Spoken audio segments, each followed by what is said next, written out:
las motivaciones del ministro.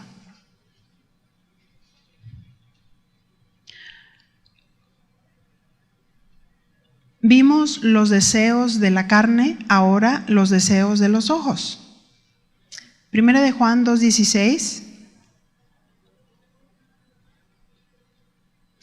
Porque todo lo que hay en el mundo, los deseos de la carne, los deseos de los ojos y la vanagloria de la vida, no proviene del Padre, sino del mundo. Los deseos de los ojos. Retomo la definición de los deseos. Deseos. Del griego epizumía, que significa específicamente por lo prohibido,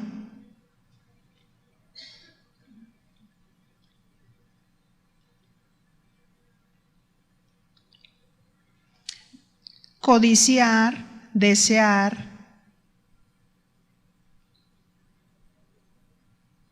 deseo y pasión.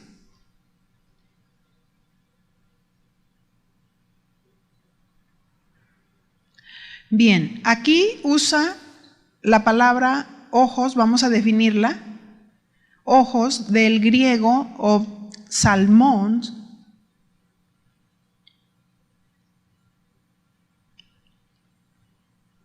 que significa visión,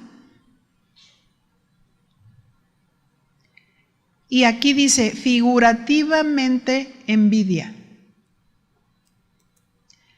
Figurativamente envidia por las miradas celosas. Así dice.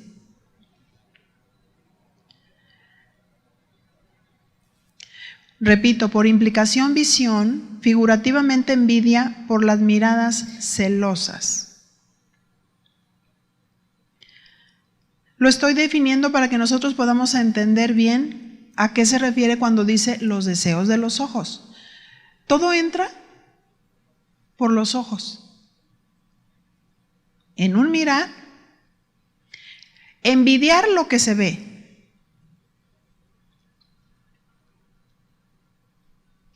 ¿Qué sucede cuando un ministro es envidioso? Porque, bueno, no nada más hay que, el enseñar estas cosas a nosotros que somos ministros nos protege, ¿verdad que sí? Porque dice el Señor que somos cartas abiertas leídas por los hombres. Y nuestros ojos son las ventanas del alma. Los ojos van a reflejar lo que hay en el alma. Los ojos van a reflejar lo que hay en el corazón.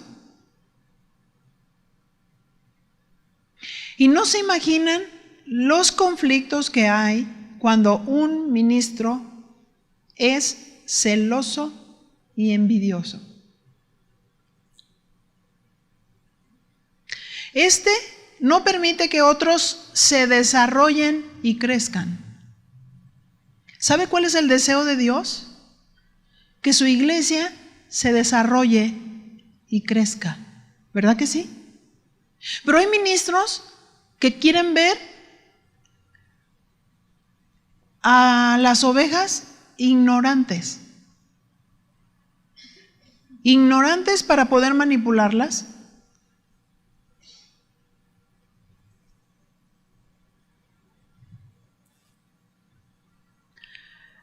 Así es que un ministro envidioso no va a permitir que otros desarrollen y crezcan. Siempre los demás van a ser una amenaza para ellos.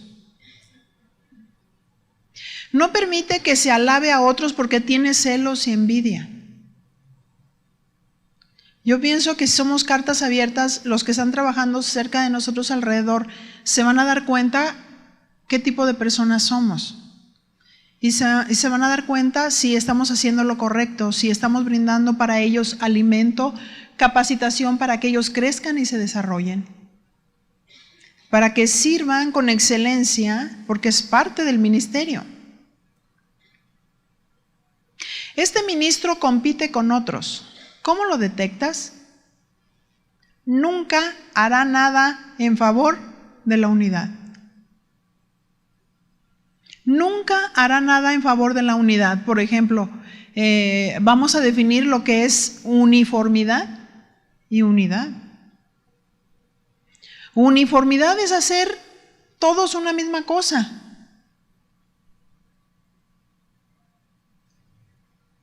Unidad es estar de acuerdo, conforme al acuerdo que nos da la palabra de Dios. Hay algunos que dicen, vamos a juntarnos todos, no importa que sean mormones, testigos de Jehová, maometanos, entonces vamos a juntarnos todos para estar unidos. ¿Pueden estar unidos? No, porque no tienen la misma fe. Porque lo que nos une en el Espíritu es la palabra de Dios. Y entonces decimos, oye, entonces, ¿qué pasa con los ministros envidiosos? Bueno, vamos a ver qué dice la Biblia. ¿Qué les parece?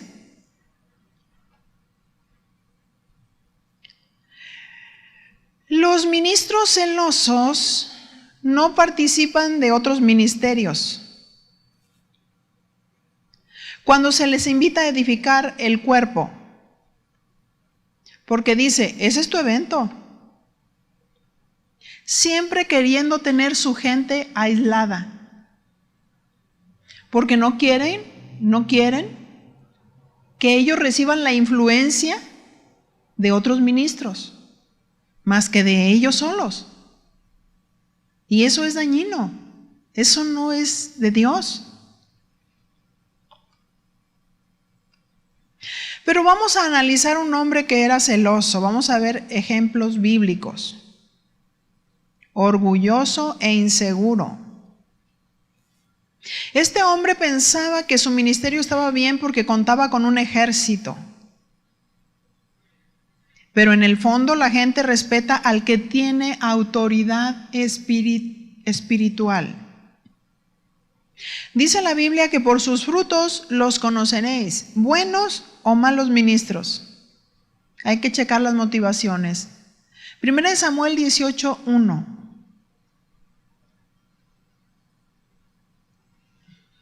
Y vamos a ir analizando la vida de Saúl, David y Jonatán. Ya en este capítulo 18, mientras lo encuentran, nos damos cuenta que desde el capítulo 15 Dios llama a Saúl como el primer rey. Pero Saúl desobedece a Dios. Y Saúl es orgulloso, soberbio, hace lo que le da la gana, no recibe las instrucciones de Dios, se hace un monumento y hace lo que le da la gana, así de fácil. Y ya vemos en el 18:1, aconteció que cuando él hubo acabado de hablar con Saúl, el alma de Jonatán quedó ligada con la de David. Y lo amó Jonatán como a sí mismo. Se necesita amor de Dios para tener amigos en el ministerio. Amor de Dios para tener amigos en el ministerio, porque así como hay ministros celosos, envidiosos que solamente están destruyendo la obra y que no están desarrollando ni haciendo crecer la obra, hablando de madurez, de carácter de Dios, también hay ministros que aman a Dios y se aman unos a los otros. ¿Qué sucede cuando David habla con Saúl? Dice que el alma de Jonatán quedó ligada con la de David. ¿Qué sucede cuando un siervo de Dios está en la voluntad de Dios? David encuentra favor con el hijo del rey, con Jonatán. El verso 2. Y Saúl le tomó aquel día y no le dejó volver a casa de su padre. Saúl creyó que David le era útil cerca de él. E hicieron pacto Jonatán y David porque él le amaba como a sí mismo.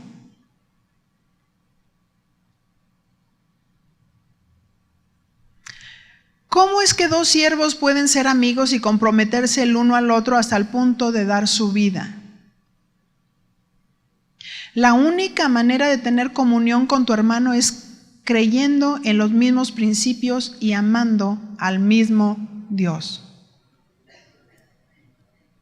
Verso 4. Y Jonatán se quitó el manto que llevaba, se lo dio a David y otras ropas suyas, hasta su espada, su arco y su talabarte. Jonatán le dio a David regalos, pero no era cualquier regalo. Los que estos regalos representaban era su manto. Este manto representaba el linaje de príncipe. Y se lo dio diciendo, lo que es mío es tuyo. Yo quiero ser leal contigo. Y te estoy entregando mi corazón. Jonatán era leal. Le estaba diciendo proféticamente que él era el heredero del reino. Su arco y su espada y su talabarte significaban su propia vida que estaba poniendo en las manos de su amigo como símbolo de lealtad. Y que depositaba su vida y su confianza en él. Un soldado sin espada, al dar a otro, estaba entregando su vida. Y él decía, yo confío en ti. Qué valiosa es la confianza entre ministros. ¿Cierto?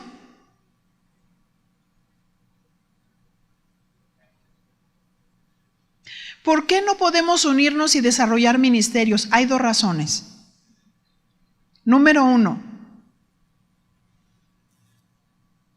que no haya nacido de nuevo, o sea, que el ministro no haya nacido de nuevo. Y esa es la razón que no tenemos las cosas en común. Y número 2, que esté endemoniado. Bueno, vamos a ver qué dice ahí, ¿no? No lo digo yo.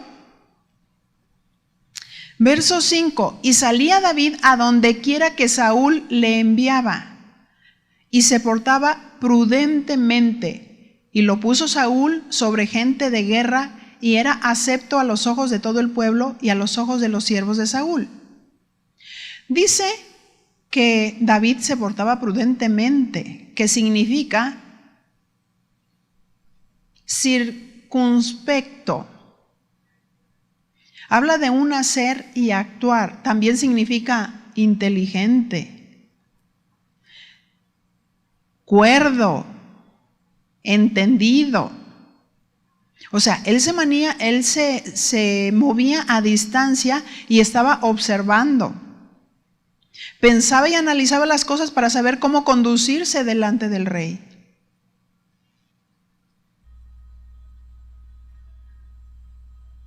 Verso 6.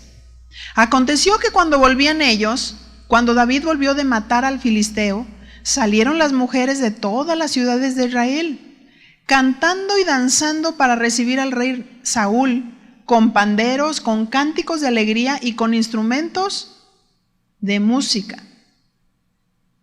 Dios va a permitir que pasen situaciones adversas para probar nuestras motivaciones. Si vamos a andar por su palabra o por la vista de los ojos.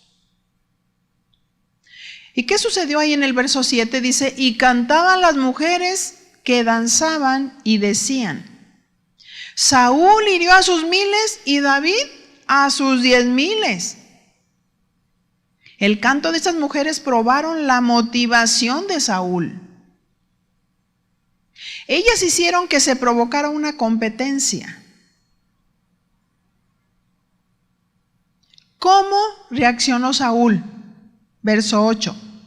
Se enojó Saúl en gran manera y le desagradó este dicho y dijo, a David dieron 10,000, a mí 1,000. No le falta más que el reino. Un líder soberbio cuida el puesto. Nunca va a reconocer que hay otros que pueden hacer las cosas. Quizás hasta mejores que nosotros.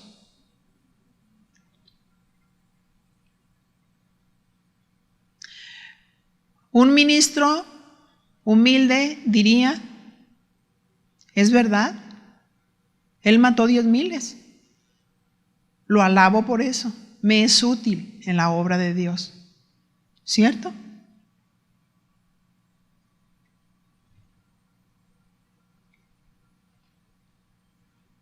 Pero hay algunos ministros que no permiten que la obra de Dios crezca y se desarrolle por sus motivaciones particulares. Y dice que desde aquel día Saúl no miró con buenos ojos a David. El que tiene celos nunca va a mirar con buenos ojos a los demás. Y tú dices, ¿cristiano? Bueno, el trigo y la cizaña crecen juntos. El estar juntos no quiere decir que todos son nacidos de Dios. Y que el que un ministro esté en eminencia no quiere decir que sea nacido de Dios.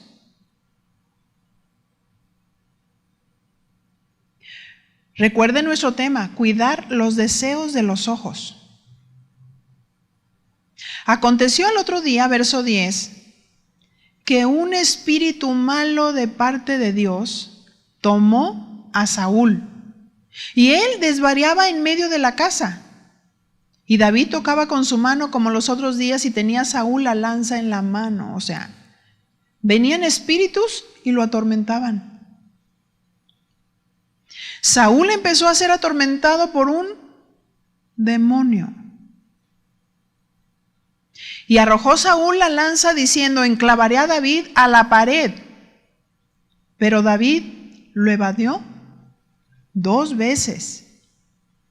Aquí apareció el primer torero, ¿verdad? Lo evadió 2 veces. Saúl lo quería matar. Pero también hay muchas maneras de matar ahí físicamente. Se mata con el menosprecio hacia el otro líder. Impedir que la gente se relacione es una manera de matar la vida de Dios. Es una manera de matar la vida de la iglesia.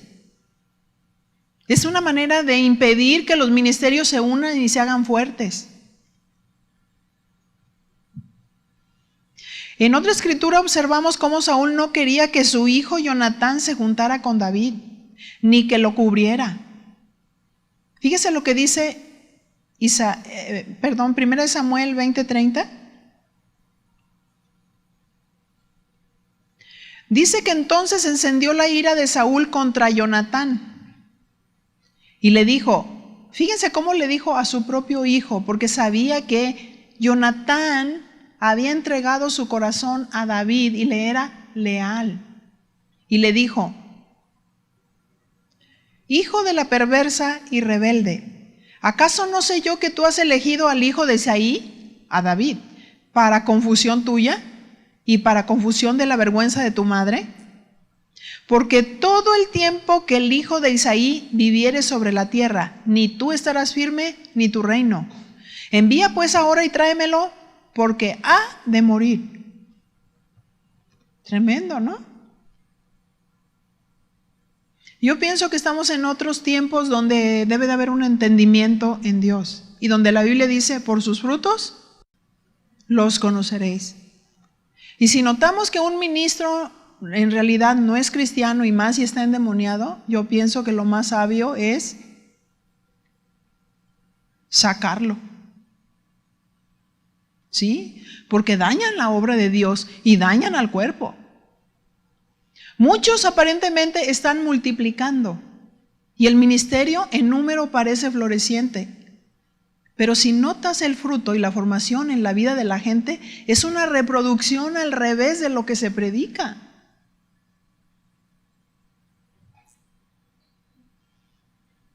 Primera de Samuel 22:13, y le dijo Saúl, ¿por qué habéis conspirado contra mí, tú y el hijo de Isaí, cuando le diste pan y espada? ¿Consultaste por él a Dios para que se levantase contra mí y me acechase como lo haces hoy día? Aparentemente pudiera parecerse como que Jonatán estaba en contra de su padre, pero Jonatán estaba a favor de Dios.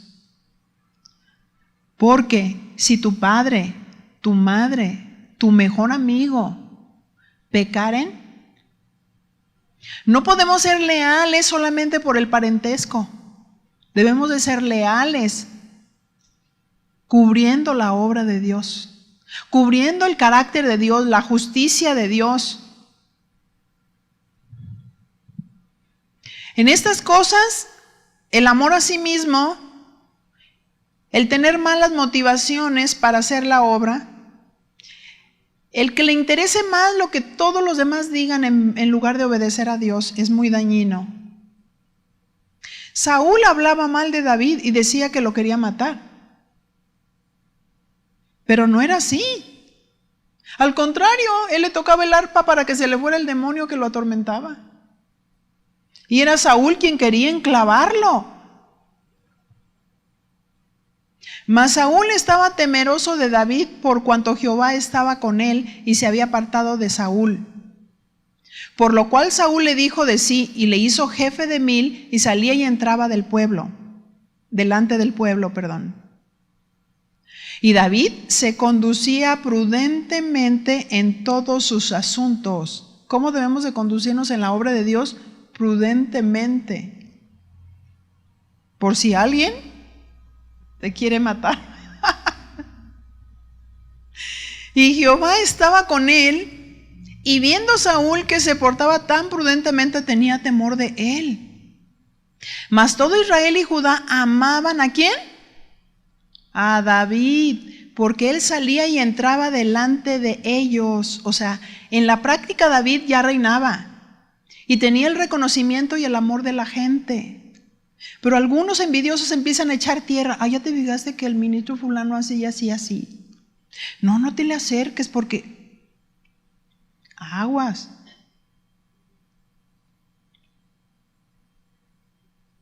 Si algún ministro le dice así de otro de los ministros, usted dígale, lo que usted está haciendo no es leal.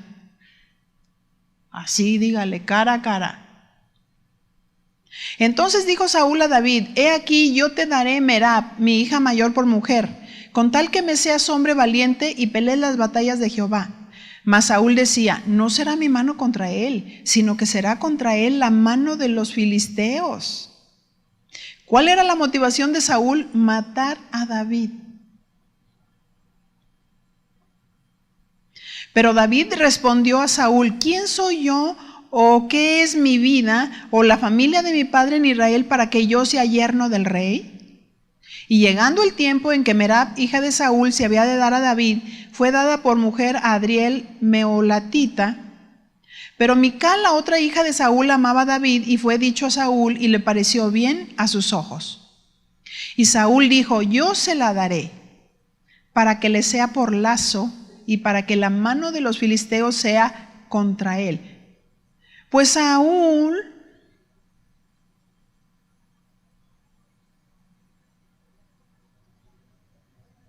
le dijo por segunda vez, tú serás mi yerno hoy. Fíjese cómo inició todo. Porque estas mujeres cantaron.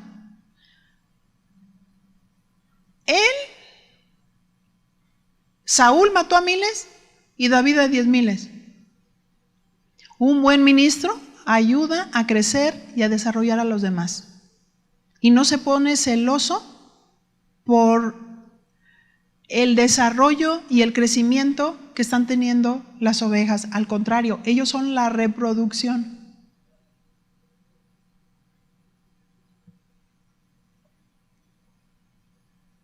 Y mandó Saúl a sus siervos, verso 22, hablar en secreto a David diciéndole, aquí el rey te ama y todos sus siervos te quieren bien, sé pues yerno del rey.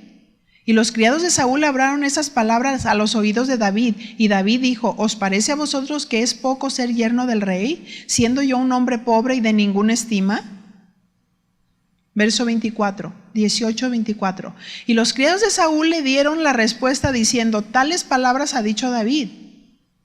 Y Saúl le dijo, decida David, el rey no desea la dote, porque se tenía que pagar una dote, sino 100 prepucios de filisteos, para que sea tomada venganza de los enemigos del rey. Pero Saúl pensaba hacer caer a David en manos de los filisteos. Estamos hablando de las motivaciones, ¿verdad? ¿Cómo empieza todo? Por los ojos.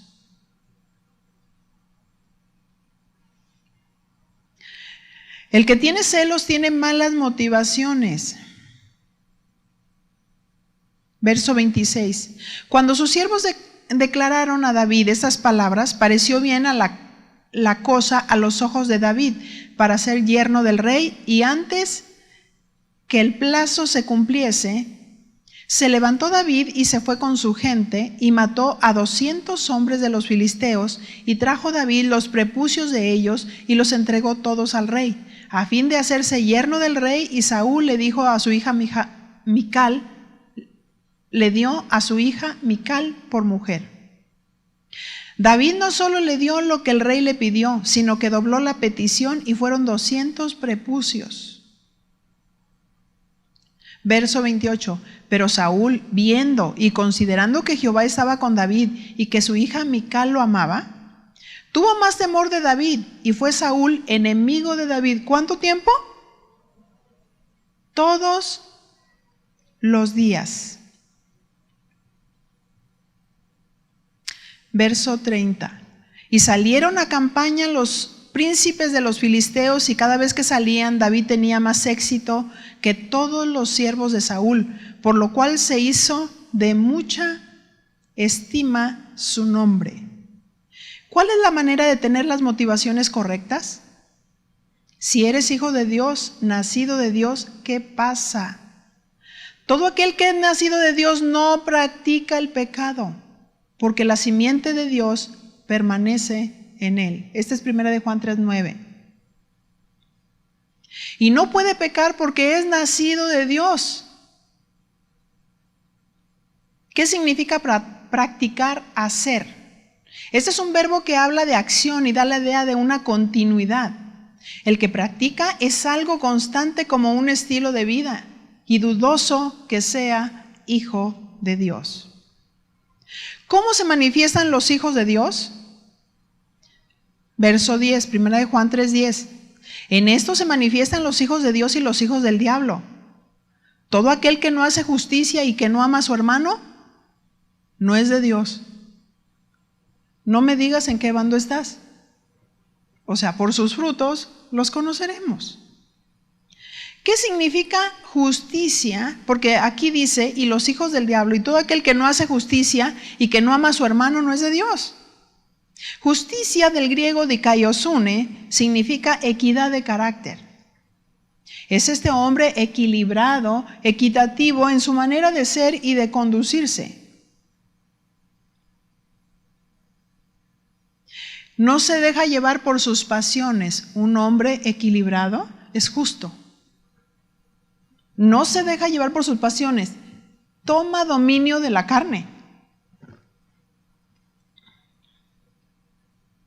El Hijo de Dios puede tener una lucha entre la carne y el espíritu, pero si obedece a Dios puede tener victoria sobre los pensamientos carnales, según Gálatas 5:16.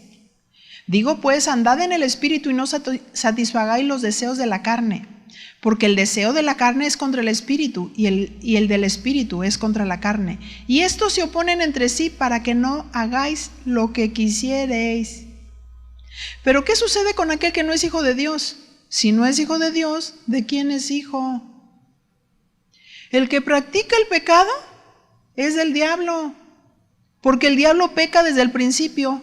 Para esto apareció el Hijo de Dios, para deshacer las obras del diablo. Pero algunos las deshacen. Te reprendo, Satanás, te reprendo, Satanás. No, la manera de deshacer las obras del diablo es ir con la persona y decir, tú no eres nacido de Dios, y como no eres nacido de Dios, tú no puedes estar ministrando.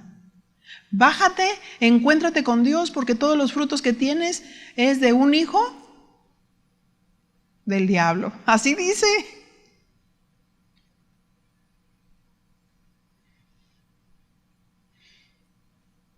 Debemos preguntarnos cuál es nuestra motivación.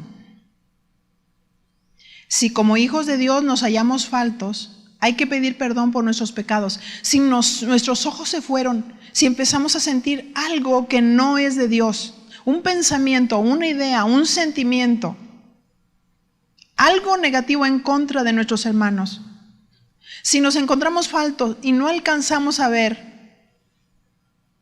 hay que tomar una decisión.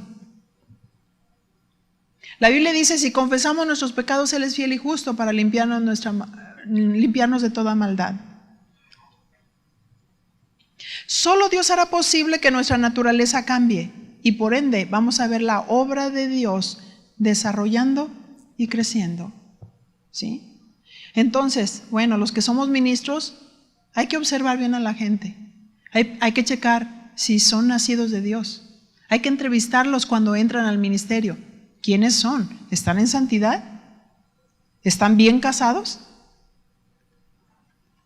Hay muchos pormenores que hay que considerar. Y bueno, nos quedamos en esta reflexión.